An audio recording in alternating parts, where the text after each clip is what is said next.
Hello, I'm Barry Daniel, and this is the podcast of the Middle Way Society. Our aim is to encourage a universal approach to living a more integrated, ethical life, avoiding dogma or any appeal to authority.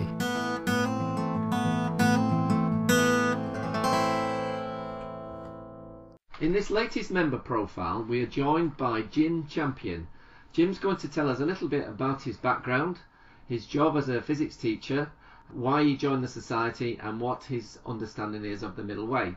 Hello Jim, welcome to the Middle Way Society podcast. Hi Barry, thanks for inviting me. Okay, well, maybe we could begin by you starting by telling us a bit about your background.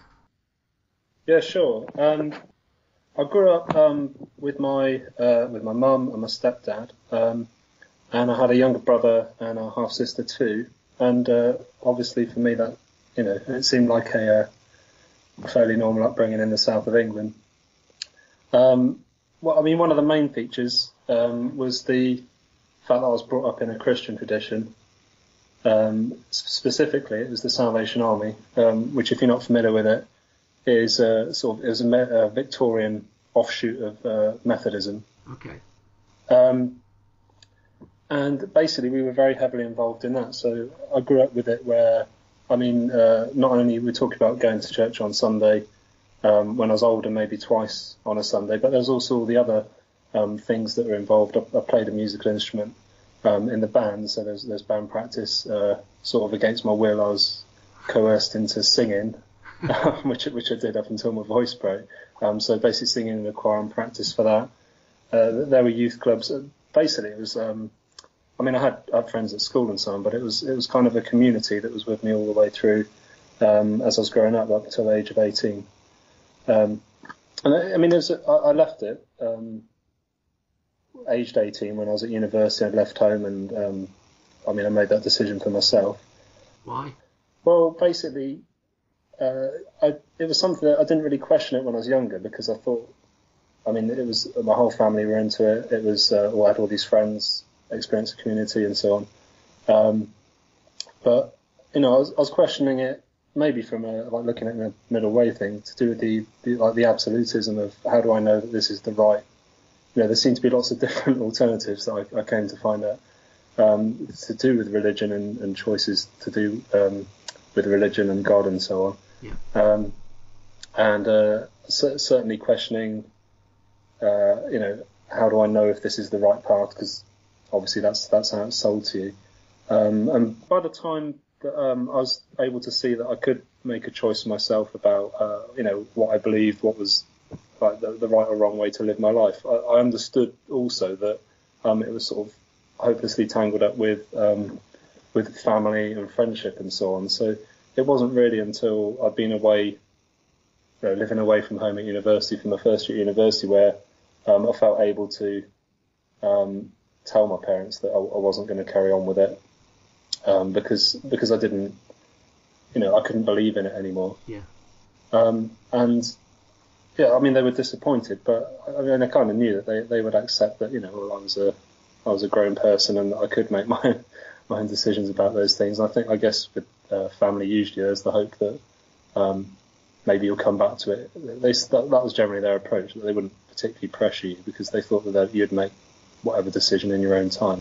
Would you? Okay, so we seem to be talking about a sort of spiritual journey you've been on to an extent. Well, yeah. That's a question in itself. Would you describe yourself as a spiritual person? So the term spiritual I've certainly shied away from since leaving church community. At the time that wouldn't have been that kind of word would have been 100% associated with a Christian lifestyle and specifically a Protestant Christian lifestyle, which is what my experience at church was. Yeah. But certainly since age 18, I'm now more than twice as old as that. It wouldn't be a word that I would use about myself, and certainly in the early days after moving away from home, leaving the Salvation Army, I would have avoided anything that had that kind of ring to it. But certainly as I've got sort of, I guess, closer to middle age. I see that there is more going on in life. I don't really find it hard to phrase it really, but to have a very cold view of life, maybe, I don't know, because of my bringing up as my training maybe as a scientist, if I try and look at my life in a scientific way, that definitely isn't all there is to it. So certainly if you want to call the whatever other aspect of trying to make sense, like meaning of life, or get what meaning you can from it and about it, then I'm not averse to using the word spiritual there. What about the term integration? Are you looking to be a more integrated person? Could that be a more neutral term? Because that's often used in psychology, but, Yeah, for sure. Yeah, I think I've listened to, like, over the past few years, been listening to various podcasts, reading various things, and different people have different ways of looking at what sort of the spiritual side means. Certainly, as a teacher, I teach physics, and that seems to be that's the primary thrust of my daily work. But we're also in school have to acknowledge things like spiritual development, and usually that means all things to all people. But I think that, certainly in the context that I know from middle way, and in psychology as well, certainly being more integrated, appreciating there are different aspects to life, not just necessarily views, but certainly ways of putting things together, or if not making sense of things, then being more comfortable with the lack of sense, which is so it's another aspect, something else I've had to think about. Being in the church, obviously, that I felt when you're young, it's presented to you very much as there are specific things that you believe, there are things you don't. It has specific moral connotations, and when you leave that, it's kind of you're thinking, well, I'm mature, I'm making my own decision, I can go my own way, and you after a few years of that, you get settled into whatever rhythm my life was taking, but certainly you don't have that thing to fall back on. Yeah. Certainly, looking at it from a more mature perspective, I appreciate that it's not quite as cut and dried as that for anyone who's like firmly subscribes to a specific, for example, my parents and their adherence to like Protestant Christianity. But it's certainly that's quite a traditional thing. What's almost what to expect because it's so embedded in our culture. Yeah. I haven't left the core values of that behind, because it'd be very hard to do that. No, I get that. What sparked your interest in science, and to what degree has science maybe moulded your worldview of things? Going back to, for example, to school, junior school, there wasn't really a lot. It was English, maths, humanities. So it wasn't really till secondary school where I had like a formal science education, and I ran with it then as soon as I had the opportunity. Prior to that, it was certainly I like to read, so it was in books that I got, but certainly from kids' TV. I don't know if this fits in with your memories of the 1980s, but there was a guy called Johnny Bull who did a series. It was sort of about discoveries sort of across history, and he had maths programs, and I just thought he was amazing. So I certainly got into that. There's still things now as a science teacher that I still find myself, I think, sort of referring back to things I remember from like fairly early on in childhood. On that, I know this was a bit later for you, but I've heard lots of teenagers really got into science after reading Bill Bryson's book, The Short History of Nearly Everything. Yeah, I've read that one. So I read that as an adult, as a teacher. I do recommend it to students as well, because it gives, it gives a very good. Well, like you say, I don't know, it's got a broad enough appeal with enough detail, and it's quite nice to read the bit in there where he explained. I think it's in the preface where he says about he had this atlas or something with a cutaway diagram of the Earth, and that fascinated him. The thought that we know what's down there, even though no one's been there. No, that actually reminded me of the same thing. That my mother did geography at university, and she had an atlas from a university course, and I used to flick through the front pages of that, and it was the same thing, the diagrams of caves and how they formed and so on, like 3D cutaway. I certainly liked like visual things like that. I did a lot of drawing when I was a small child, and looking at the sort of intricate 3D diagrams like that. That was enjoyable, and you could kind of lose yourself. Yeah. And the whole thing, like with the scientific method Yeah, and sort of falsifying and working with probabilities rather than certainties, etc. yeah. Was that something that you felt very comfortable with, and do you think you use that in other aspects of your life? Yeah, I think so. Or to some extent, anyway. I used to have a view, I suppose, like in my experience, a lot of children do, that science would provide you with lots of facts and knowledge and ways of doing things and ways of achieving things that you couldn't get elsewhere. When I was young, I was quite interested in planes. So, all the science behind that, the science of flight or space flight, things like that. It seemed like, science enabled you to do something that, people hadn't been able to do before. Certainly the business to do with like the fact that science isn't entirely like that really came at university, because, I mean, at school, the typical thing is that, you've got these questions about these things, but then the answer's always in the back of the book. And that was certainly how it felt at the time. And I could play that game of, I'd learn the theories or whatever, I'd learn the applications, and provided the answer was always in the back of the book, I could always check I was right. And being right about everything seemed to be a big thing to me.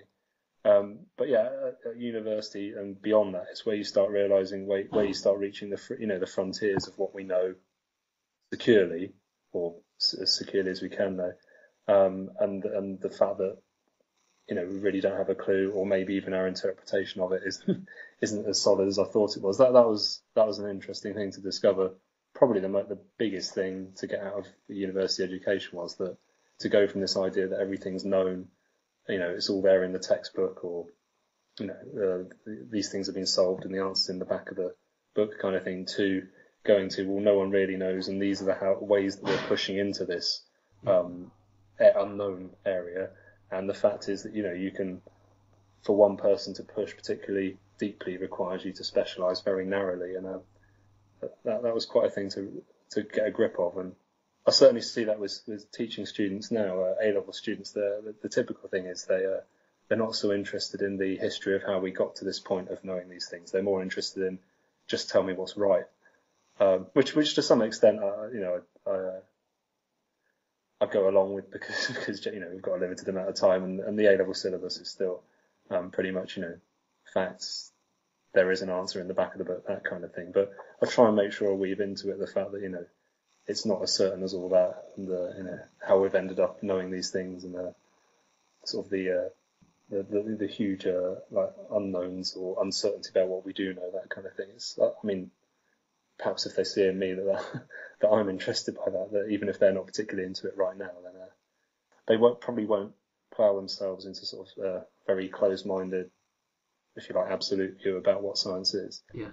Is that something that you sort of push at times in the class as a physics teacher? For example, I mean, when science is done well, there's a recognition within science that we are fallible, so that it builds in things like double-blind trials and things like that. Yeah. And so there's even before all this stuff about cognitive biases, there was that recognition that to avoid biases they had strategies in place. Yeah.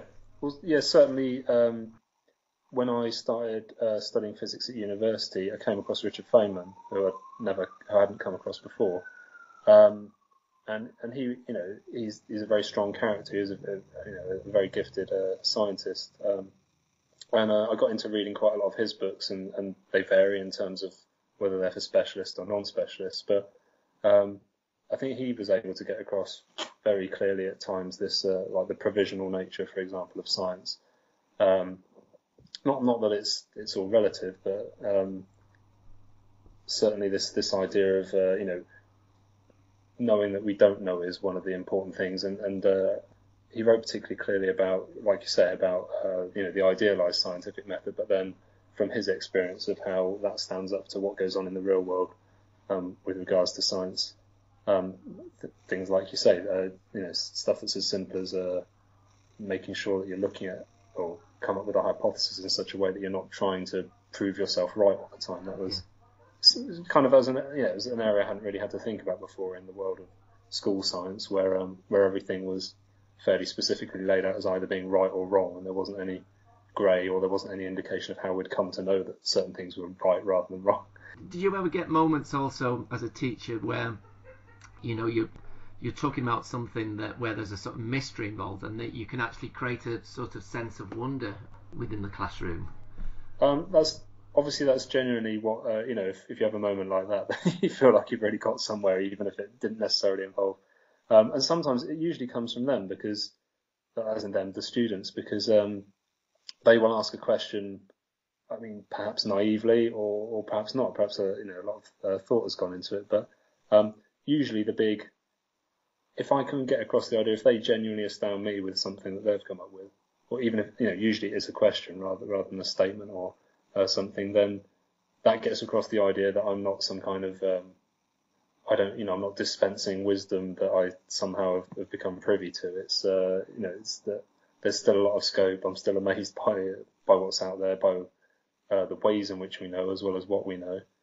So, as a teacher, do you see yourself more as a facilitator than a font of all knowledge? Probably my default position is the font of all knowledge, but that's not by design. That just seems to be how it's turned out. If I'm facilitating, I think I'm doing a really good job. If I'm just being a font of all knowledge, then it gets some people some way, but it's not. What's the word? It's not really cultivating the right, the sort of approach I'd like them to take to it. Okay, so Jim, how did you come across the society, and what made you decide to join? Right. It's a little bit of a long story, but obviously I'd keep it short as I can. Yeah. Between moving away from home, moving out on my own in terms of separating myself from Christianity, I did a PhD. I did teacher training. I got a job in a very good school that I still work at. So I've been doing that for 12 years. But part of what had enabled me to get to that point of achieving highly at university, moving on to do a PhD, was like a perfectionism, and everyone warned against you can't go into teaching. Expecting everything to be right every time. And basically, I worked hard and wore myself down quite low with stress. And it wasn't anything like specifically externally imposed. It was self-imposed. It was like the internal critic. Even though I knew I wouldn't be, I couldn't expect everything to be perfect in that kind of sense. The good thing, I suppose, is that it wore me down to a point where I decided I needed to do something about it. So, looking into ways of looking at what you're doing and effective ways of dealing with stress, I came across mindfulness. And also, my wife has, ever since she was a student, she's been meditating, like Buddhist meditation. And she'd recommended to me a long time ago, but of course, I was still a bit wary of anything that looked slightly spiritual or whatever. So, she left me to come back to it in my own time, which was a wise decision. And so I did. I followed the 8-week mindfulness course in the book by Mark Williams, and started meditating, and found that if the meditation itself, its effects or whatever aren't such an obvious thing, certainly in structuring or restructuring my life around that, making time for it, making more time, slowing down, generally helped me to stop overdoing it in terms of work. And a couple of years ago, I started looking around, because I'd done this mindfulness in 8 weeks thing on my own, not as part of a class, but by reading the book. So I just sort of branched out for that, Googling things, came across Insight Meditation, the books by Stephen Batcher, for example. I read several of those, and they all spoke to me in a fairly seemed like a very sensible, very clear way of going about it, not a sort of a woo way of doing it, a way that could tie in with the fact that I didn't feel comfortable holding, any particular metaphysical beliefs. And anyway, in doing that, looking around things on the web, I eventually came across the Middle Way Society's website. And from reading some of the articles there, I could tell, this was something, weirdly, because it was UK based, that sort of meant something to me. A lot of the things I'd found were USA or elsewhere, and I've lived in England pretty much all my life. Of the British culture, and I don't know, the Middle Way Society websites, it spoke to me in such a way that I thought, well, this is comfortable. These are fellow travellers. Is that the right word? Yeah. So I thought I shall sign up to be a paying member of the Middle Way Society, because I think it's espousing values about values. I don't know if that's the right phrase for it, but that I can live with, and certainly this idea of there being a messy middle, and part of it is about being comfortable being in this middle ground between absolute views, when people generally seem to think that you ought to take a particular absolutist view one way or the other, and that's never ever something I've ever been comfortable doing, as far back as I can remember. So the fact that there are a group of people who are saying that it's okay to be in the middle, not to just switch your brain off, but to try and look at things in a different way, that appealed to me. So anyway, I've stuck with it, and I've enjoyed listening to the podcasts. I've got a lot from them because of the sheer amount of variety of the people and the themes that you talk about. So thanks for that. I've enjoyed listening. Great. Well, you've answered that within that question. My final question of what your understanding is of the Middle Way, and I think you pretty much said that too. So that's great. You've only just recently joined, Jim, but I mean, I really look forward to at some stage meeting you in person, hopefully on a retreat or something. Yes, it's a tricky thing to fit it in with family life and work and so on. But I recently went on a retreat at Gaia House for 3 days, but I found that very very rewarding. It was a silent retreat, so certainly that kind of thing appeals to me, and I'll be looking into where I can fit it in. Great. Oh, well, it's been great to talk to you today, Jim. Thanks for giving up your time to speak to me. That's right. It's no problem at all. Thanks for listening.